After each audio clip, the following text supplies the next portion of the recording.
Buenas tardes, amigos, ¿cómo están? Mi nombre es Úrsula Chamochumbi y esto es En la Mira. Muchas gracias por acompañarnos esta tarde a través de las redes de la Coordinadora Republicana y del canal BHTV, como todos los jueves, llegando a ustedes por estos medios. Espero que todos se encuentren bien en medio de esta pandemia que sigue azotando al país y ahora con peores resultados como los estamos viendo, ¿no? Hoy tenemos a Mónica Yaya, quien es abogada. Ella tiene una maestría en Derecho Constitucional por la Universidad Católica y un posgrado en Derecho Empresarial por la Universidad de Bolonia. Ella es expresidenta del Tribunal del OCE. Buenas tardes, Mónica, ¿cómo estás? Buenas tardes, Úrsula. Es un gusto conversar contigo y a través tuyo con todos los seguidores de La Mira. Estoy aquí para tocar los temas que ustedes consideren importantes. Muchas gracias, Mónica, por atender esta invitación. Yo quería conversar contigo un poco para ponernos en contexto y poner en contexto a las personas que nos están viendo. Queremos hablar específicamente de la situación electoral, ¿no? Ya que las elecciones se vienen ya en el mes de abril, ahorita, ¿no? A pesar de que parece que el gobierno quisiera aplazarlas, ¿no? Con esto de la segunda ola y todo, y bueno, no creo que tenga muchas, o que sea exitosa esta campaña que al parecer están emprendiendo algunos ministros, algunos medios. No creo que sean exitosas, la gente está esperando que en abril sean las elecciones, y estoy segura que todos vamos a pelear por eso, ¿no? Entonces, quería conversar contigo, Mónica, sobre dos temas específicos, ¿no? Primero, ya sabemos que el partido aprista no va a postular para estas elecciones, ni para la presidencia, ni para el Congreso. Entonces, y también quiero conversar sobre las tachas que se han presentado contra Martín Vizcarra. Pero vamos primero al tema del APRA. Cuéntanos, Mónica, ¿qué es lo que ha pasado? En fácil, porque hemos tenido muchísima información, ¿no? Información de parte del partido, la poca información que dan los medios, algunas personas que opinan, etcétera. Pero no sabemos exactamente, o la gente no sabe exactamente qué es lo que ha sucedido, ¿no? Cuéntanos, por favor, como a manera de resumen, qué pasó y por qué, ¿no? Bueno, yo considero que se ha dado una situación de grave injusticia con el partido aprista peruano y también con la ciudadanía que hubiera tenido la opción de votar por una propuesta que ya se ha demostrado que sabe gobernar, ¿no? Es una propuesta que sabe aprender también de los errores y sabe mejorar. Esta mecánica de aprender de errores y de ser un mejor gobierno y presentar cada vez una mejor propuesta, en realidad no la observo en otros partidos. Trato de ser justa en mi apreciación. Soy aprista, pero también soy abogada y sé que mi opinión es considerada amablemente por algunas personas y para mantener la credibilidad de mi opinión tengo que ser objetiva y es en virtud de esa objetividad que creo que es una situación injusta para la ciudadanía porque hubiera tenido la oportunidad de tener una gran propuesta de gobierno para el año 2021.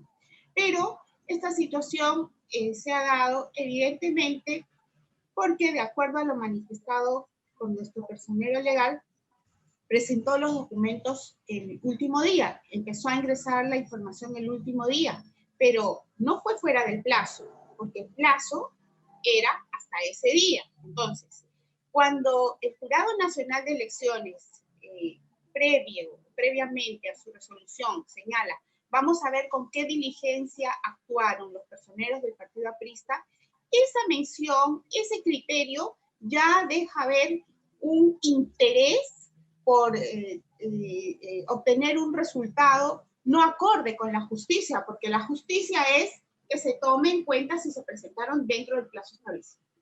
Y los personeros del partido aprista se presentaron dentro del plazo establecido. Y muy bien hizo mi compañero Aurelio Pastor cuando señaló que es como cuando uno entra al banco justo antes que cierren la puerta. La atención puede ser ya fuera del horario, cuando la puerta está cerrada, pero todos los que están adentro deben ser atendidos. Y esta es una situación que no se contempló en el Jurado Nacional de Elecciones. Entonces, es necesario saber ahora por qué han resuelto así, por qué resolvió con mayoría, no por unanimidad, el Jurado Nacional de Elecciones.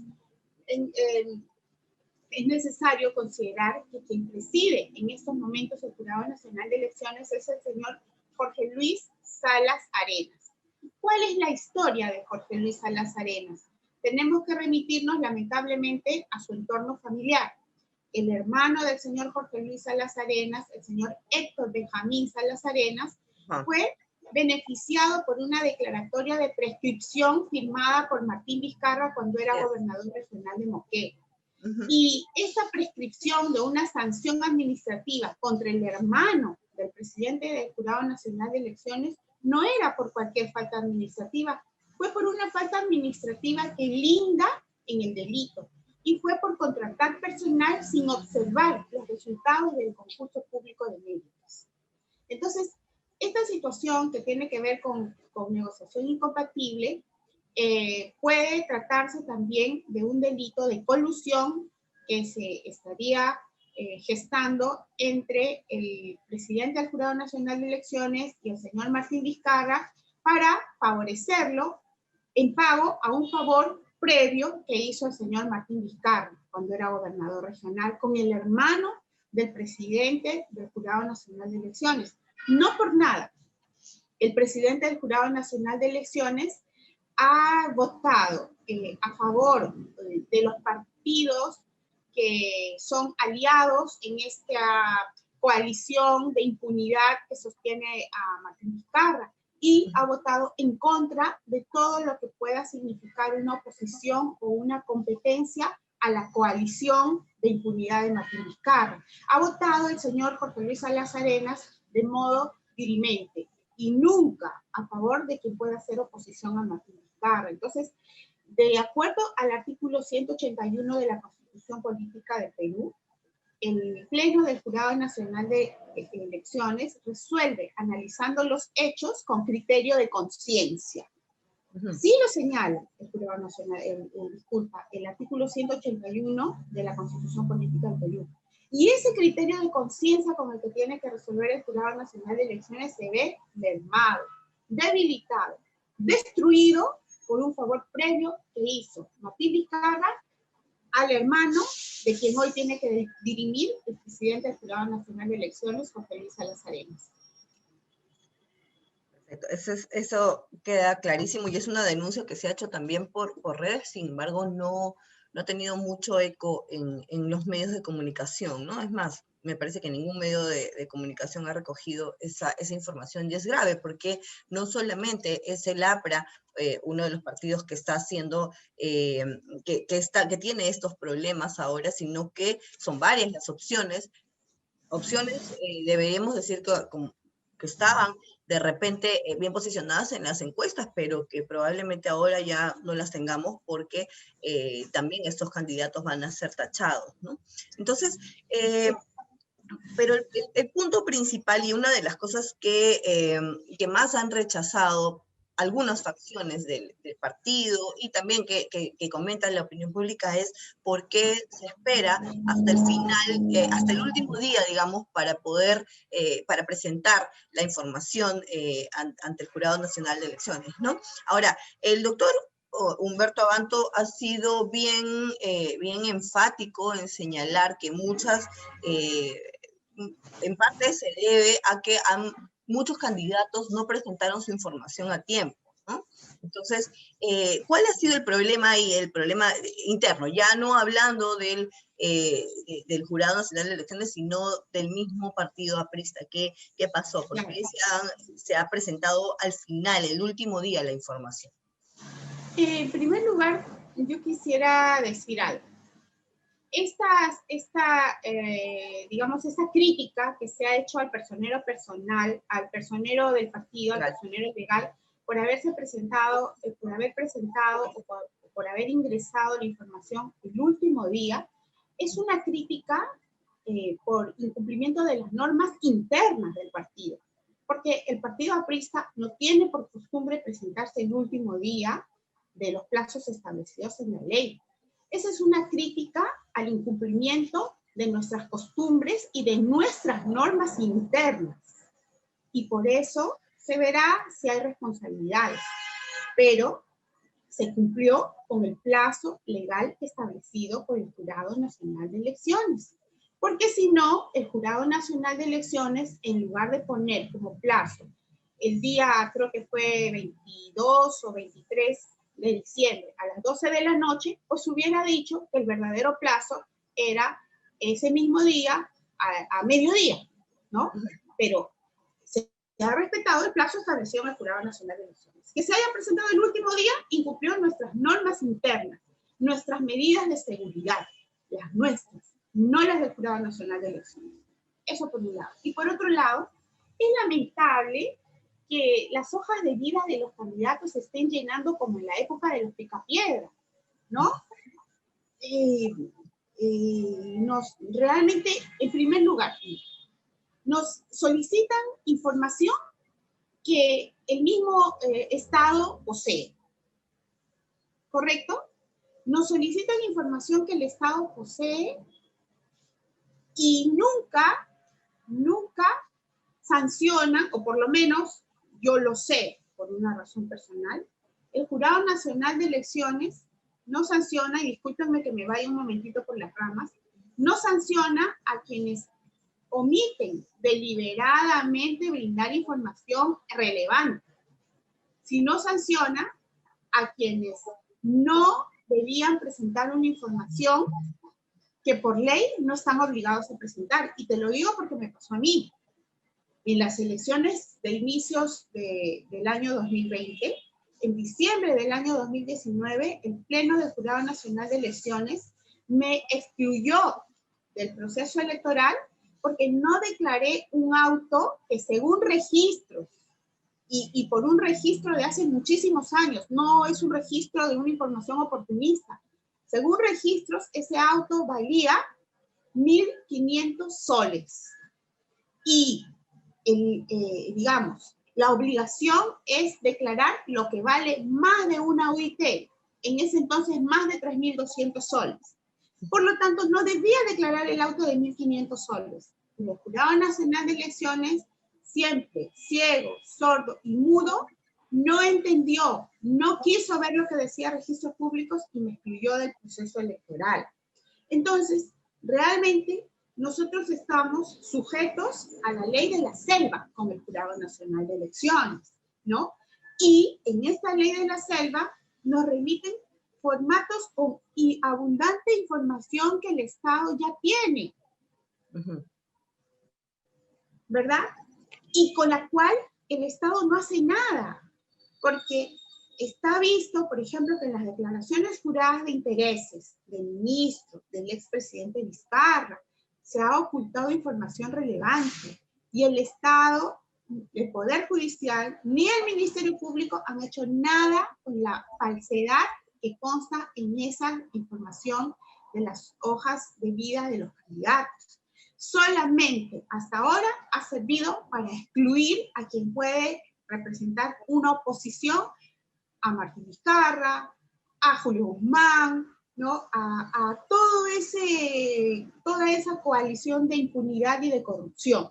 Eso llega a parecer, ¿no? Porque ninguno de ellos está tachado. Bueno, ahora en un momento vamos a pasar al tema de Vizcarra, pero los demás, lo de Hernando de Soto es escandaloso, ¿no?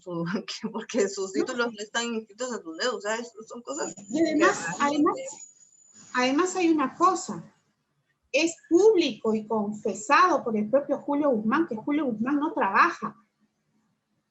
Y por lo tanto, el Ministerio Público debió ya iniciar un proceso de investigación por lavado de activos, y no lo hace. El Jurado Nacional de Elecciones, la Contraloría General de la República, el Ministerio Público están siendo en estos momentos utilizados políticamente con el único fin de retirar de la contienda, a cualquiera que pueda representar una oposición democrática a esta coalición de impunidad, como le llamo yo, de Vizcarra, Guzmán, y en la que entra también Ollanta y su esposa, ¿no? Sí, porque bueno, Guzmán hace un tiempo anunció, o bueno, la Universidad Católica anunció que iba a contar con él como catedrático, me parece que dicta un curso X o un diplomado, no lo sé, pero obviamente sabemos que ese no es un trabajo, pues, del que pueda sacar el sustento para su familia, digamos, ¿no? Su curso No es será cómo sobrevivir sin trabajar en el intento, ¿no? sí, realmente es realmente muy extraño y llama la atención que Es hasta ahora escandaloso. no se haya realmente investigado esa situación, ¿no? Absolutamente escandaloso. Hasta al señor César Acuña, creo que lo han investigado muchísimo más, ¿no? Que al señor Julio Guzmán. Al Así señor es, Julio Guzmán no se le ha investigado nada. Esa es la verdad. así es. Mónica, pasando al tema de Vizcarra, el jurado electoral especial ha declarado infundada la tacha contra él, ¿no? Pero, ¿cuál es su situación actualmente? ¿Cuál es su situación y qué falta para saber si efectivamente él podrá postular a las elecciones como congresista? Sabemos que, bueno, es una situación sui generis la que sucede con él, ¿no? Porque de presidente baja al nivel de congresista, ¿no? Es bien, ya sabemos, todos sabemos por qué está queriendo entrar al Congreso, ¿no? La impunidad contra la que él supuestamente luchaba, ¿no? Por no, impunidad, pero no voy a decir inmunidad, es impunidad, contra la que supuestamente luchaba y a la que quiere aferrarse ahora siendo congresista, ¿no? Ahora que sabemos, pues, de tantísimos actos de corrupción, o que ya podemos, o que ya se pueden demostrar tantísimos actos de corrupción. Entonces, ¿qué falta para saber si efectivamente él va a poder postular y tener pues 5 años más libre, cuando no debería ser así? Bueno, la tacha ha sido declarada infundada por el Jurado Electoral Especial de Lima por 2 votos contra 1. Esto quiere decir que no hay unanimidad en el análisis de los hechos y en la aplicación del derecho. Y esta declaratoria de infundada de la tacha ha sido apelada por mi persona ante el Pleno del Jurado Nacional de Elecciones, en donde está el señor Jorge Luis Salas Arenas dirimiendo hasta ahora a favor de Vizcarra en todos los casos que pueda involucrar intereses del señor Vizcarra, ¿no? Que Entonces, ya recordemos, perdóname Mónica, recordemos que él es el hermano de una persona que fue favorecida por Martín Vizcarra, por si alguien recién se ha conectado, ya al principio del programa hemos conversado sobre eso, ¿no? así es. Perdóname, continúo. Y nada más y nada menos por contratar personal sin observar los resultados de un concurso público, ¿no? O sea, es un delito gravísimo. Como con Richard Swing. El hermano del señor Jorge Luis Salas Arenas le debe mucho a Martín Vizcarra, y lógicamente.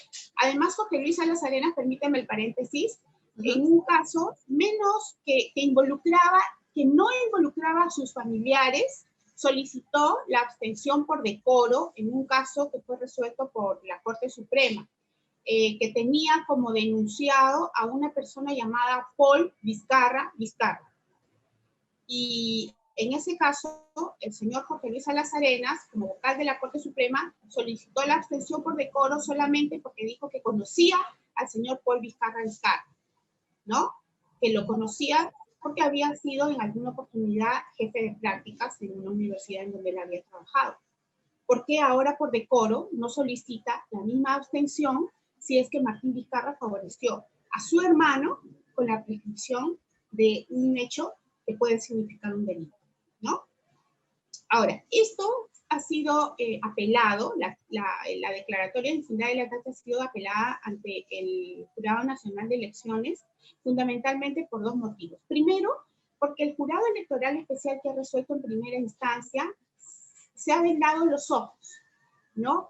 Y ha omitido aplicar correctamente el artículo 81, disculpe, el 91 de la Constitución Política de Perú, que señala que no pueden ser candidatos al Parlamento de la República si no han renunciado 6 meses antes y empieza con una lista que no es cerrada, que no es taxativa, empieza señalando a los ministros de Estado.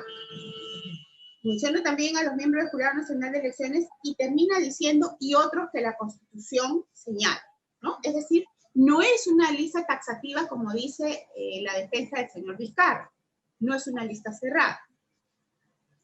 Ese artículo 91, quien no ha estudiado derecho, dice, pero allí no dice el presidente de la República, no dice que esté impedido de participar si es que no ha renunciado 6 meses antes. Pero eso lo lee y lo aplica así cualquier persona que no ha estudiado derecho, porque no es necesario estudiar leyes, ¿no? Para leer una norma y aplicarla tal cual. Eso no lo hace un abogado, eso no lo hace un jurista, eso no lo hace un miembro, un magistrado del Jurado Nacional de Elecciones. ¿Qué es lo que hace un integrante de un jurado de magistrados? Ese artículo lo tiene que leer coordinadamente con todos los demás artículos de la Constitución, ¿correcto? ¿Qué dicen los demás artículos de la Constitución? Primero,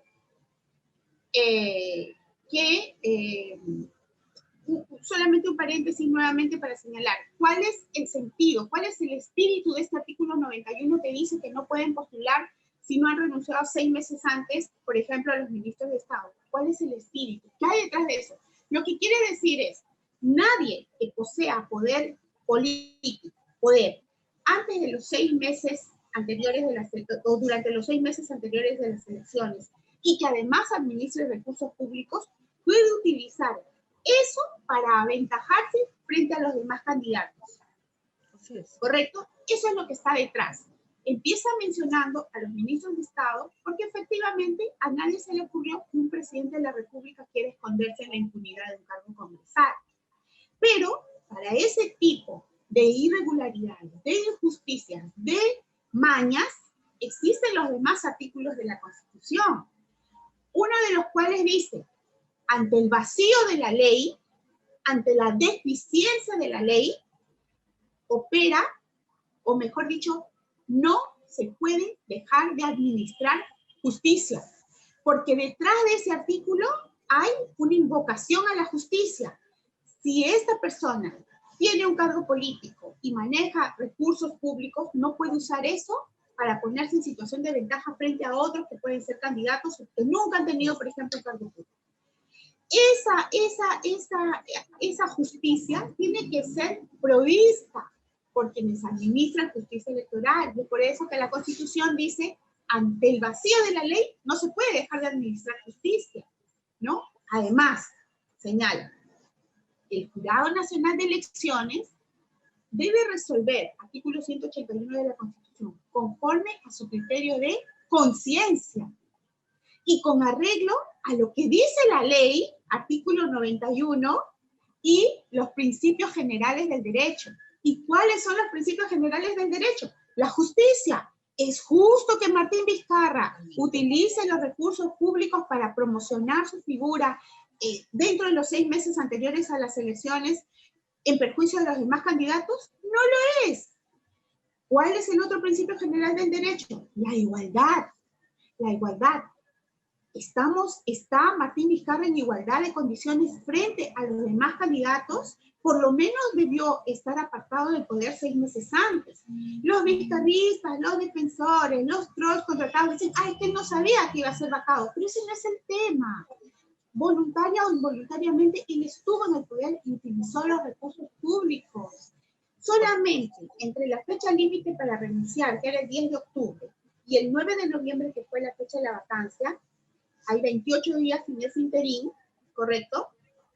De esos 28 días, Martín Vizcarra apareció en 24 primeras planas del diario oficial El Peruano pagado con los recursos de nosotros.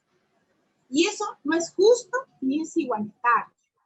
La defensa de Martín Vizcarra dice, el Pacto de San José de Costa Rica garantiza la libertad de la participación política, que es un derecho humano. Es cierto, pero no están diciendo la verdad completa, porque el artículo 23 del Pacto de San José de Costa Rica dice que se debe garantizar la libertad de participación política siempre que se desarrolle en condiciones de igualdad. Ese es el principio general del derecho que no está utilizando el Jurado Nacional de Elecciones porque está presidido por alguien que le debe un favor a Martín Vizcarra. Y esta interpretación que estamos haciendo es una interpretación jurídica que es resultado de la ciencia, de la técnica jurídica. Y parece que los magistrados que están votando a favor de Martín Vizcarra no conocen. Parece que nunca hubieran estudiado derecho.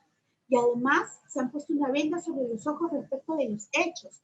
Porque para nadie es un secreto que Martín Vizcarra fue, cuando fue presidente de la República hasta el 9 de noviembre, el funcionario de más alta jerarquía, y así lo dice la Constitución. Entonces, nada de eso tomado en cuenta. No están actuando como juristas.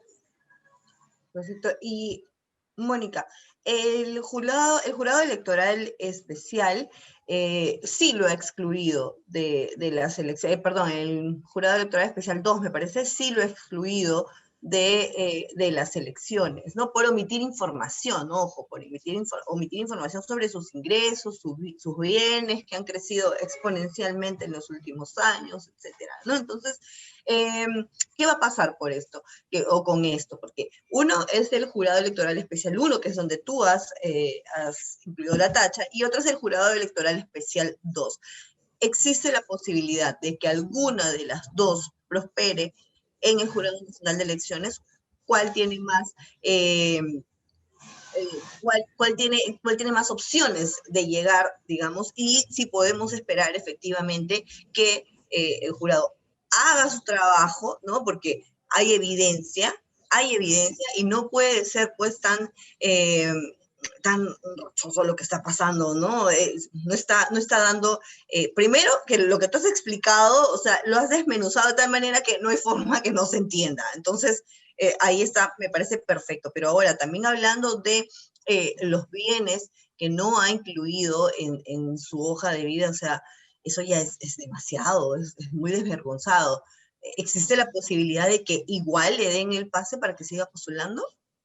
Bueno, tanto la tacha interpuesta por mi persona como la exclusión, que es un trámite que hizo la doctora Jenny Vilcatoma, tienen legalmente el 100% de posibilidades de éxito, pero legalmente hablando. Lo que sucede es que no todos los miembros del Jurado Nacional de Elecciones están resolviendo de manera legal. Hay aquí pago de favores, ¿no? Entonces, habría que ver, tengo entendido que el señor Jorge Luis Salas Arenas sigue utilizando el voto dirimente en favor de Martín Vizcarra, ¿no? En este caso de la exclusión tramitada por la doctora Jenny Vilcatoma también es evidente. Y aquí no estamos hablando de información que esté registrada porque las transferencias de acciones o toda la participación que puedan tener los digamos, políticos como Martín Vizcarra constan en libros privados, libros de transferencias de acciones. Entonces, Martín Vizcarra, en el caso de la exclusión, no declaró ser poseedor del 30% de acciones de una empresa llamado Agroindustrial Estuquilla. Y seguramente para no revelarse como una persona que en estos momentos podría estar explotando a los agrotrabajadores, ¿no? Es propietario de la empresa Agroindustrial Estuquilla, pero muy audazmente no lo declaró y lamentablemente el fiscalizador de su hoja de vida dentro del jurado electoral especial señaló que no estaba obligado a declararlo porque esta empresa estaba dada de baja según la SUNAT. Pero felizmente llegó la información de registros públicos en la cual se advirtió un detalle fundamental respecto del cual el jurado electoral especial no pudo escapar. Y también fue por mayoría el voto a favor de la exclusión de Martín Vizcarra. Según registros públicos, a pesar que supuestamente esta empresa agroindustrial Estuquilla había sido dada de baja en el año 2007, en el 2015 se registró una actividad. Fue el otorgamiento de poderes a favor de Martín Vizcarra, con lo cual se destruyó el argumento de que era una empresa que no estaba funcionando, que estaba de baja y que por lo tanto no debía ser declarada. Entonces, que salga Martín Vizcarra de eso solamente necesita un acto ilegal de parte de algún miembro del Jurado Nacional de Elecciones. Ok, perfecto. Eso es clarísimo, clarísimo. Un acto ilegal es lo que se necesita. ¿Qué pasaría si el jurado nacional, o en todo caso, esta persona que sabemos que puede ser, que es el voto dirimente, qué pasaría si ellos declaran fundada su candidatura y él puede seguir candidateando para estas elecciones? ¿Hay forma de denunciar al Jurado Nacional de Elecciones? ¿Hay algo que podamos hacer nosotros como ciudadanos? Bueno, Un atropello. como ciudadanos siempre tenemos el deber y el derecho de protestar, y en estos momentos de pandemia yo creo que lo más responsable es protestar a través de todos los instrumentos que la tecnología nos brinda, ¿no? No podemos poner en peligro ni a nuestros familiares ni a nosotros mismos. Yo personalmente utilizo mucho más desde el inicio de la pandemia los medios tecnológicos. Yo invito a seguir utilizando, a seguir protestando de esa manera. Es una grave irresponsabilidad lo de las marchas COVID, y ese es el origen de lo que hoy día nos está sucediendo. Lamentable. Sí. Y creo que es posible que si el señor Jorge Luis Salas Arenas persiste en favorecer ilegalmente al señor Martín Vizcarra, yo tenga que interponer una denuncia en el ámbito penal, ¿correcto? En el ámbito penal, pero esto, como sabemos, demora mucho en ser resuelto.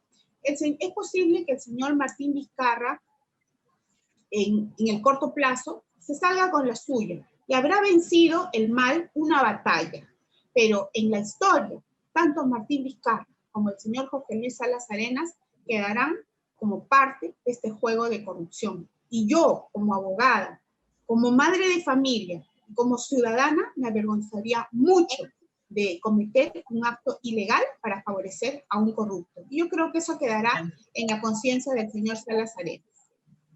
Ok, Mónica, muchísimas gracias por la entrevista, gracias por estar aquí con nosotros esta tarde. Gracias también a ustedes, amigos, por la sintonía. Voy a hacer una invocación especial porque estamos viendo, como lo comentó Mónica, que ya hay serios problemas en torno a la pandemia del COVID-19. Sabemos que el país no está preparado, a pesar de todo lo que sucedió en la primera ola, a pesar de todo lo que vimos, el gobierno ha seguido haciendo caso omiso y simplemente no hay forma de hacerle frente a esta epidemia. Entonces, lo que sí podemos hacer nosotros es cuidarnos. Por favor, dejen de ir a fiestas COVID, dejen de ir a reuniones, no por unos meses más, hemos aguantado más de un año, por unos meses más no va a suceder nada. Entonces, por favor, no se olviden de las mascarillas, no se olviden de evitar aglomeraciones, no se olviden de lavarse las manos cada 20 segundos, de utilizar alcohol en gel o como lo quieran todo el tiempo, de la distancia social. Nadie dice que se queden en sus casas temerosos, pero si seguimos estas recomendaciones, vamos a estar todos a salvo. Distancia social, mascarilla y lavado de manos constante. Entonces, sobre todo, no vayan a fiestas, por favor. Muchísimas gracias, Mónica, nuevamente. Muchas gracias, ha sido un gusto conversar contigo. Igualmente. Y siempre lista para transmitir los pocos conocimientos quizás que tengo con todos ustedes. Muchas gracias. Muchísimas gracias. Hasta la próxima semana, amigos. Cuídense, por favor. Dale.